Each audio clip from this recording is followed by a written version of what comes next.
दोस्तों, भारत एक लोकतांत्रिक देश है और लोकतंत्र को सही ढंग से चलाने में सबसे अहम भूमिका होती है इसके 4 स्तंभ यानी कि न्यायपालिका, कार्यपालिका, विधायिका और मीडिया की। और अगर इनमें से एक भी पिलर अपना काम ठीक ढंग से नहीं करे तो फिर लोकतंत्र कभी भी सही से नहीं चल पाएगा।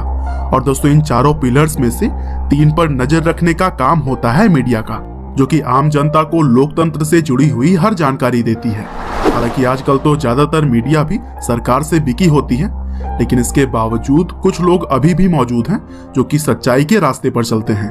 और इन्हीं लोगों में से एक भारतीय पत्रकार और लेखक हैं रवीश कुमार, जो कि दुनिया भर में अपनी लाजवाब जर्नलिज्म के लिए पहचाने जाते हैं।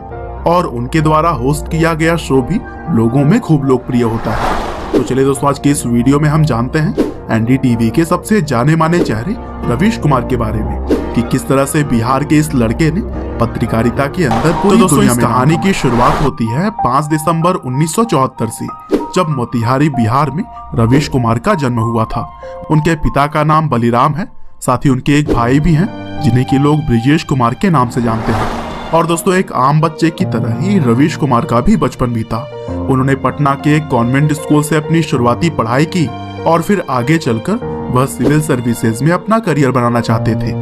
और फिर इसी सोच के साथ ही 1990 में रवीश कुमार आगे की पढ़ाई के लिए दिल्ली शिफ्ट हो गए और वहां उन्होंने देशबंधु कॉलेज से हिस्ट्री में अपना ग्रेजुएशन कंप्लीट किया। हालांकि यहाँ पर उन्होंने कई बार सिविल सर्विसेज के लिए भी ट्राई किया, लेकिन वह एग्जाम क्लियर नहीं कर पा रहे थे।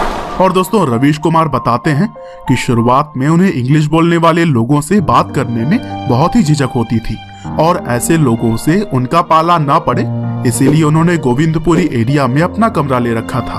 और फिर आगे चलकर रवीश कुमार ने दिल्ली यूनिवर्सिटी से मास्टर ऑफ फिलॉसफी की भी डिग्री ली। हालांकि यहाँ तक भी पढ़ाई करने के बाद से वह रुके नहीं और एक जर्नलिस्ट बनने के लिए उन्होंने Indian institute of mass communication से डिप्लोमा भी किया है। और फिर अपनी पढ़ाई पूरी करने के बाद से 1996 में रवीश कुमार एनडीटीवी के साथ जुड़ गए और फिर बहुत ही जल्द वह अपनी लाजवाब पत्रकारिता के चलते लोगों के नजरों में भी आने लगे। और महज कुछ सालों के अंदर ही वह अपने अनोखे अंदाज और सच्चाई के साथ के लिए हिंदी ऑडियंस के बीच अपनी अलग ही छाप छोड़ने में कामयाब हो चुके थे। और दोस्तों, रवीश ने अपने करियर में रवीश की रिपोर्ट, हम लोग और प्राइम टाइम जैसे शोज को होस्ट किया है, जो कि काफी सफल भी रहे। और उनके शानदार काम की वजह से उन्हें 2013 और 2017 में Ramnath Goenka excellence in journalism award भी मिल चुका है। लेकिन दोस्तों, सबसे बड़ी उपलब्धि जो रवीश कुमार ने पाई है वो है 2019 में उन्हें मिलने वाली रेमन मैग्सेसे अवार्ड। दरअसल यह अवार्ड अभी कुछ ही गिने चुने भारतीय लोगों को दिया गया है और पत्रकारिता के लिए तो यह अवार्ड आज से करीब 12 साल पहले दिया गया था। लेकिन 2019 में एक बार फिर से रवीश कुमार को उनके शो प्राइम टाइम के लिए इस अवार्ड से नवाजा गया। और दोस्तों, रवीश कुमार ने अपना नॉलेज सिर्फ एक न्यूज एंकर बनने तक ही सीमित नहीं रखा, बल्कि उन्होंने देखते रहिए, रवीशपंथी, the free voice on democracy और कल्चर एंड नेशन जैसी बहुत सारी किताबों से भी लोगों को इंस्पायर किया है। वहीं अगर हम बात करें रवीश कुमार के पर्सनल लाइफ की, तो उसमें भी शुरुआती समय में उन्हें बहुत सारे परेशानियों का सामना करना पड़ा।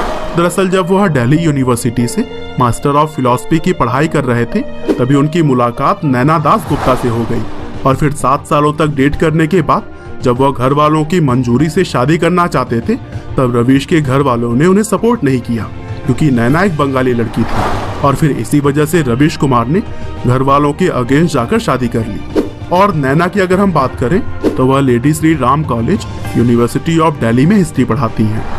हालांकि दोस्तों, अंत में बस मैं यही कहना चाहता हूँ कि रवीश कुमार को उनके सच बोलने के लिए कई बार राजनीतिक दलों के लोगों से मारने की भी धमकी दी गई, लेकिन इसके बावजूद वह जिस तरह से सच्चाई का साथ देते हुए आगे बढ़ते गए, वह काबिले तारीफ है। और आज के समय में इस देश को रवीश कुमार जैसे लोगों की बहुत जरूरत है। उम्मीद करते हैं कि रवीश कुमार की यह लाइफ स्टोरी आपको जरूर ही पसंद आई होगी। आपका बहुमूल्य समय देने के लिए बहुत बहुत धन्यवाद।